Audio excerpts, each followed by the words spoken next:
বল bearing লাগানো চাকার একটি লোহার ঠেলা গাড়িতে বসে থাকেন তিনি। কাঁধে একটি ব্যাকপ্যাক, হাত দুটি জুতার ভেতরে ঢোকানো। ব্যস্ত বাজারে নিজেকে ঠেলে ঠেলে এগিয়ে যান। পথচারীদের কাছে ভিক্ষা চান না, বরং এমনভাবে বসে থাকেন যাতে মানুষ স্বতঃস্ফূর্তভাবে এই দরিদ্র মানুষকে সাহায্য করতে একটি কয়েন বা নোট ফেলে দেন।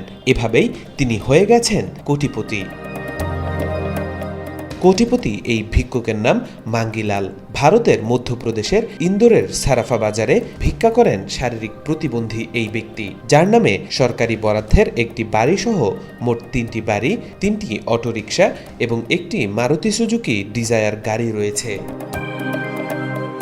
ভারতের এই রাজ্যের নারী ও শিশু উন্নয়ন দপ্তরের ভিক্ষুক বিরোধী অভিযানের সময় এই চাঞ্চল্যকর তথ্য প্রকাশ্যে এসেছে।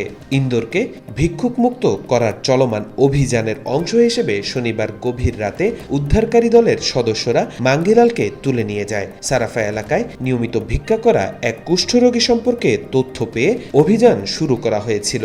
অভিযানে অংশ নেওয়া কর্মকর্তারা শুরুতে এই ঘটনাকে একটি সাধারণ ঘটনা বলেই ধরে নিয়েছিলেন, কিন্তু তদন্তে উঠে আসে রূপকথার গল্পের মতো এক অপ্রত্যাশিত ঘটনা।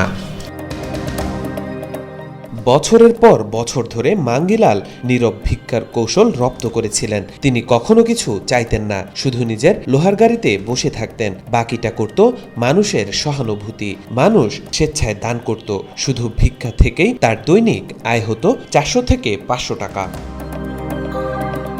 তবে তদন্তকারীদের মতে আসল কাজ শুরু হতো রাত নামার পর। জিজ্ঞাসাবাদে মাঙ্গিলাল স্বীকার করেন ভিক্ষা থেকে পাওয়া অর্থ জীবিকা নির্বাহে নয়, বরং সরাফা বাজারেই বিনিয়োগ করতেন তিনি। স্থানীয় ব্যবসায়ীদের একদিন বা এক সপ্তাহের জন্য টাকা ধার দিতেন এবং সুদ আদায় করতেন, যা তিনি নিজেই প্রতিদিন সন্ধ্যায় সংগ্রহ করতেন। কর্মকর্তাদের ধারণা তিনি 4 থেকে 5 লাখ টাকা ধার দিয়েছেন এবং সুদসহ প্রতিদিন আয় করতেন প্রায় 1 থেকে 2,000 টাকা।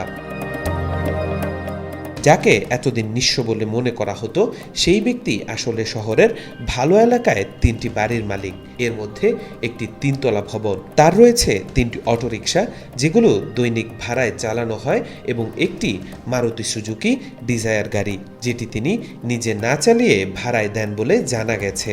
এমনকি প্রতিবন্ধী হিসেবে প্রধানমন্ত্রীর আবাস যোজন আওতায় একটি 1 বেডরুম, হল ও রান্নাঘর সহ ফ্ল্যাটও পেয়েছেন, যদিও তার আগেই একাধিক সম্পত্তি ছিল। তাওফিকুল ইসলাম, আজকাল।